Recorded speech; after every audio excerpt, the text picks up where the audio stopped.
মাছ মানেই বাঙালির প্রেম, আর সেই প্রেম যদি হয় কুরকুরে ফিশ ফ্রাই, তাহলে তো কোনো কথাই নেই।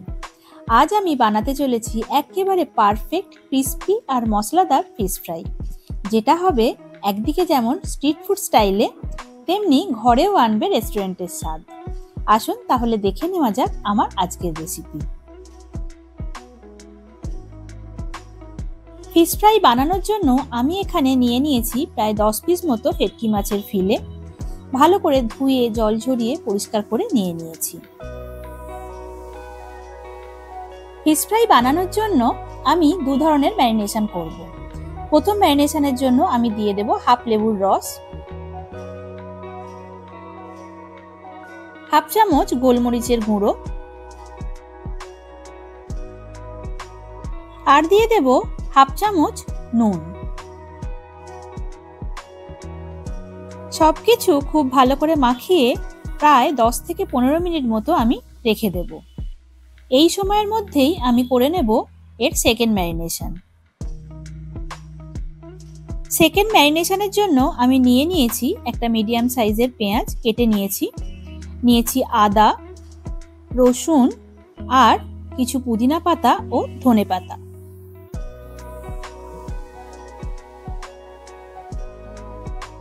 এই সব কিছু আমি একে একে মিক্সার জারের মধ্যে ট্রান্সফার করে নেব।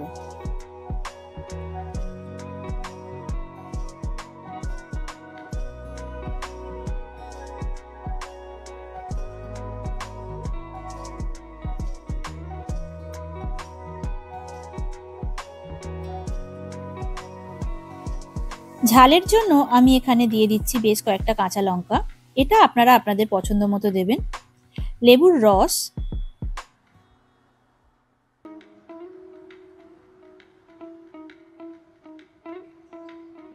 এক চামচ মতো নুন,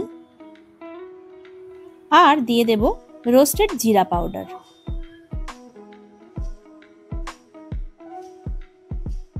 এইবার এই সব কিছুর একটা স্মুথ পেস্ট আমি বানিয়ে নেব। পেস্ট আমার বানানো হয়ে গেছে। এইবার আমি একটা বোলের মধ্যে এটিকে ট্রান্সফার করে নেব। দেখুন জল ছাড়া কত থিক পেস্ট এটি হয়েছে। এই পেস্টের মধ্যে আমি যদি মাছগুলো ম্যারিনেট করি, তাহলে মাছের গায়ে মশলা খুব একটা ভালোভাবে লাগবে না। তাই বাইন্ডিং এর জন্য আমি এখানে দিয়ে দেব একটা ডিম এবং 2 চামচ মতো ময়দা।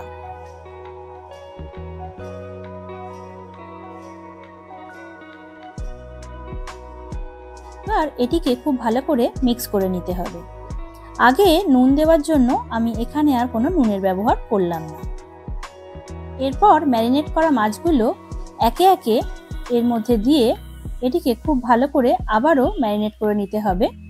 ম্যারিনেট করে প্রায় 45 থেকে 1 ঘন্টা মতো ফ্রিজে রেখে দেব। 1 ঘন্টা পর মাছ আমি ফ্রিজ থেকে বের করে নিয়েছি। আরও একটি বোলের মধ্যে আমি নিয়ে নিয়েছি দুটো ডিম,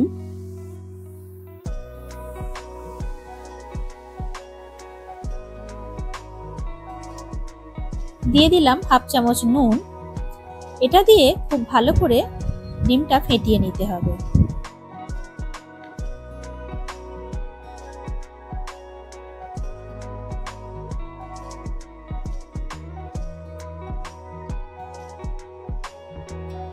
এইবার এটিকে সাইডে রেখে নিয়ে নিয়েছি বিস্কুটের গুঁড়ো। বিস্কুটের গুঁড়ো আমি বাজার থেকে কিনে নিয়ে এসেছি, আপনারা চাইলে বাড়িতেও এটি বানিয়ে নিতে পারেন।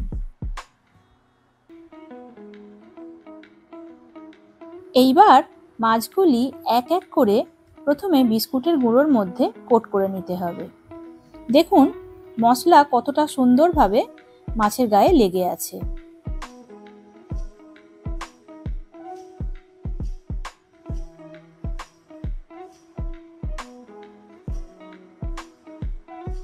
বিস্কুটের গুঁড়োর মধ্যে খুব ভালো করে এটিকে কোট করে নিয়ে ডিমের যে মিশ্রণটা বানিয়ে রেখেছিলাম তার মধ্যে এটিকে ভালো করে ডুবিয়ে আবারও বিস্কুটের গুঁড়োর মধ্যে কোট করে নিতে হবে। আমি এখানে এই কোটিংটা হাতের সাহায্যে করলাম, আপনারা চাইলে এর জন্য চামচেরও ব্যবহার করতে পারেন।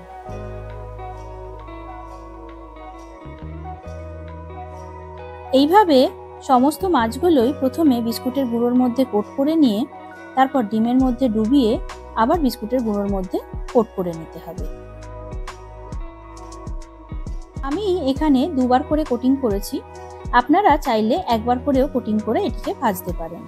তবে দুবার করে কোটিং করে নিলে ফিশ ফ্রাইয়ের শেপ একেবারে দোকানের মতো হবে।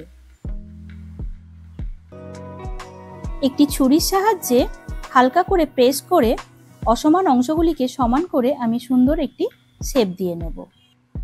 এটি পুরোপুরি অপশনাল, আপনারা শেপ নাও দিতে পারেন, তবে শেপ দিলে এটি একদম দোকানের মতো পারফেক্ট দেখতে লাগবে।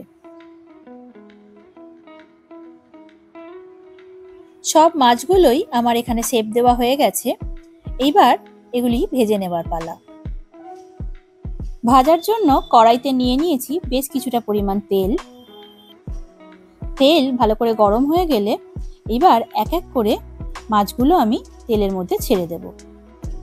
গ্যাসের ফ্লেম লো টু মিডিয়ামে রেখে মাছগুলো খুব ভালো করে ভেজে নিতে হবে।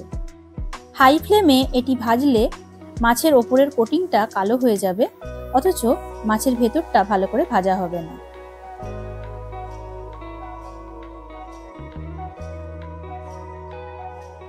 মাছ আমার ভাজা হয়ে গেছে, এইবার মাছগুলো আমি এক এক করে তুলে নেব।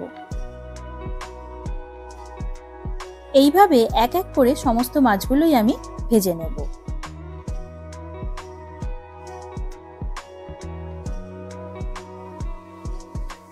ফিশ ফ্রাই আমার একদম রেডি হয়ে গেছে। আমি এবার এটির একটি সুন্দর প্লেটিং করে নেব।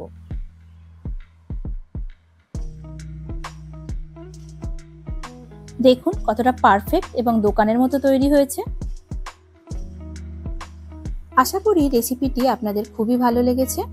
ভালো লাগলে অবশ্যই বাড়িতে এইভাবে একবার বানিয়ে দেখতে পারেন, আর সেটি কেমন হলো তা কমেন্ট করে জানাতে একদমই ভুলবেন না।